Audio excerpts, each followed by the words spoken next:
Hello, this is Gregory Wilson with WeddingSpeechMaster.com. I have some tips and tricks regarding Maid of Honor speeches. Congratulations on being the Maid of Honor, or Matron of Honor if married, to a lucky bride. The Maid of Honor's long list of responsibilities and close relationship with the bride makes her speech potent and unforgettable. This relatively short speech is focused on the bride and often conveys personal memories, love, and fun times. Being in this position garners great respect, and people have high expectations for the dialogue given at the ceremony. Every speech is different, but most incorporate these key topics: relationship with the bride, best wishes to the bride, blessings to the groom, and funny recollection. The Maid of Honor gives her speech at the first half of the wedding party, while all family members and guests are still present. Less formal speeches are likely to be given at the bridal shower, reception dinner, and bachelorette party. It's during these speeches that you can have a more comedic and light-hearted approach, and they're more fun too. The bridesmaids may even follow suit with speeches of their own. Most women choose to bring along a written script to guide them through their presentation. The first tip I have for you is to be yourself. Remember one thing while giving your speech. The bride chose you as her maid of honor because she trusts and believes in you. She would like nothing more than for you to express your true self while up on that stage.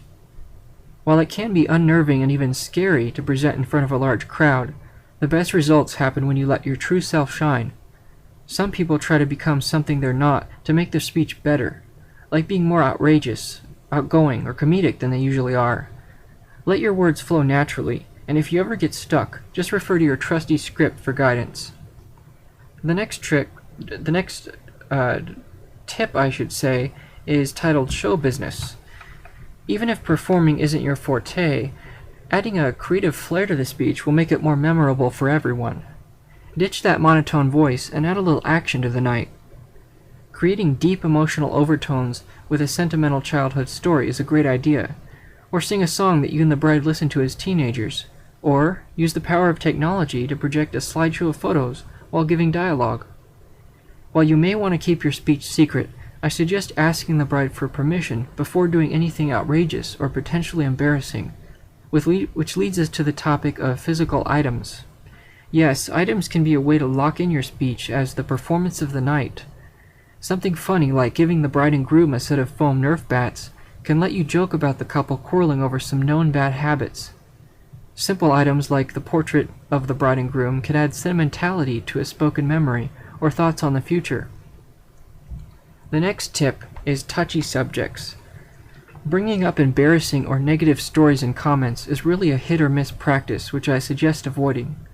While a degree of casual embarrassment is okay for the wedding speech, it's inappropriate to bring up delicate matters that the bride doesn't want revealing to a crowd of people, although this rule is less strict at the bachelorette party, shower, and reception.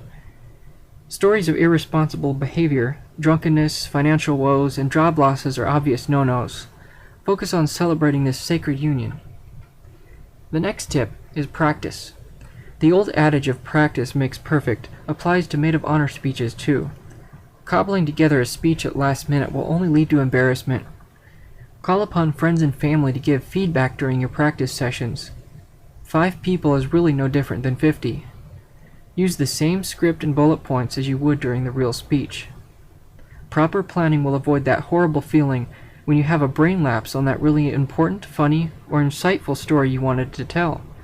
It also cuts down on uncomfortable pauses. Let's get into a few content ideas for the maid's wedding speech.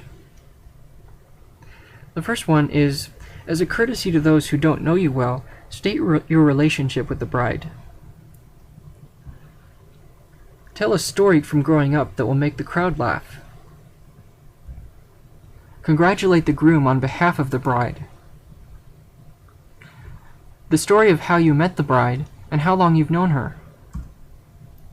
Mention the comments the bride first made about the groom when they met. The funniest, embarrassing moment you shared with the bride, within reasonable limits, of course. Mention a comical habit of the bride that the groom will have to live with. Give advice for the couple. Spiritual comments.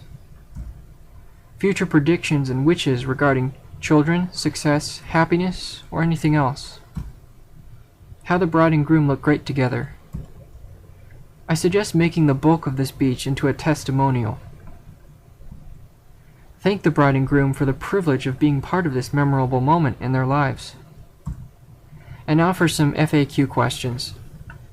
The first being, what if I don't know the bride very well?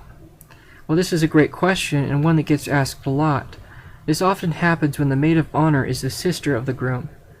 The good news is that there are ways to delicately dance around her lack of knowledge.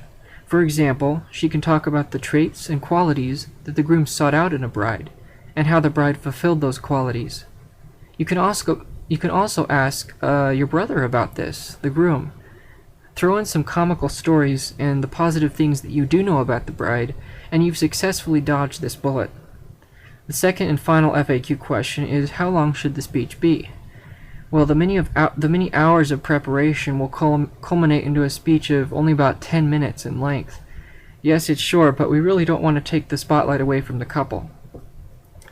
Well, that concludes my tips and tricks for you all regarding maid of honor speeches. If you have any more questions or want to learn more about how to properly prepare for a wedding speech of any kind, please visit weddingspeechmaster.com. Thank you.